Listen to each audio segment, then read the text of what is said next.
J'étais tranquillement chez moi quand on est venu frapper à ma porte. Quelle surprise de voir les services d'urgence, la police, les pompiers et les ambulanciers. Apparemment, il y avait un problème avec une locataire. Et pas n'importe laquelle. Madame Tremblay.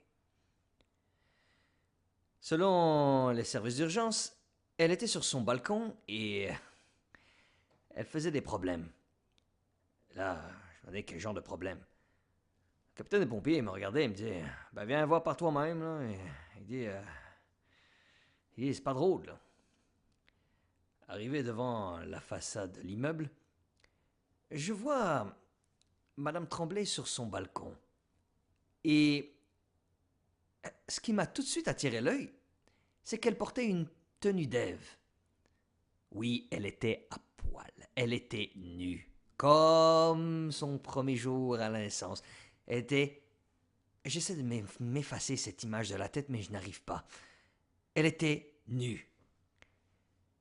Elle était complètement agitée. Elle allait de droite à gauche sur son balcon. Elle faisait des va-et-vient. Elle était vraiment agitée. Et elle poussait des cris, comme elle faisait d'habitude. Il était impossible de dialoguer avec elle. Le capitaine des pompiers avait sorti un mégaphone porte-voix pour essayer de parler avec elle. Rien à faire. Elle était en train de crier que des extraterrestres avaient commencé une invasion. Une invasion. Tout de suite, elle m'a aperçu. J'avais, sans le vouloir, la capacité et l'art d'attirer son attention. A dit le gardien, il y a des extraterrestres qui nous envahissent.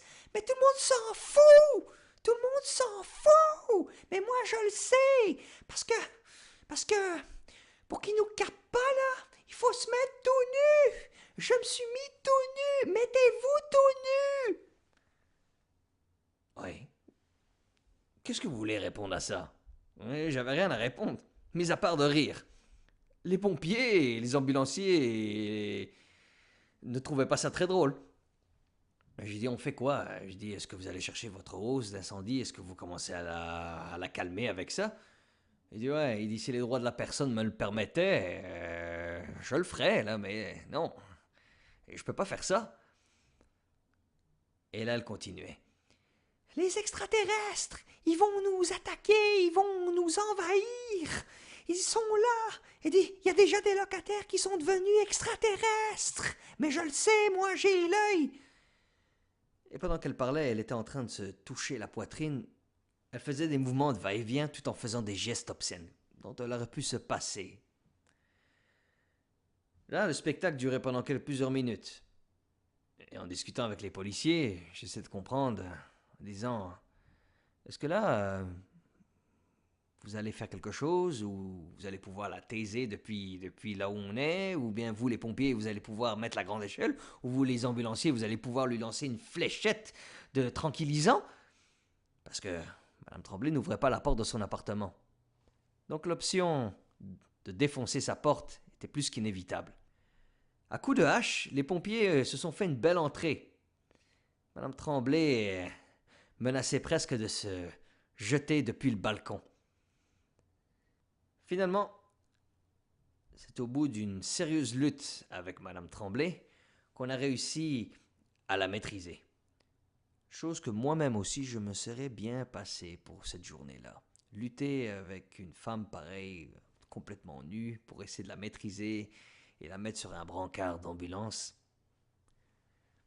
je m'en serais bien passé, bien sûr. Pendant qu'on l'amenait sur le brancard, elle n'arrêtait pas de nommer le nom des gens qui étaient soi-disant devenus des extraterrestres. Et que j'étais bien sûr peut-être responsable aussi de l'invasion extraterrestre, étant probablement un de leurs éclaireurs. Et c'est comme ça que Madame Tremblay est allée faire un tour en service psychiatrique.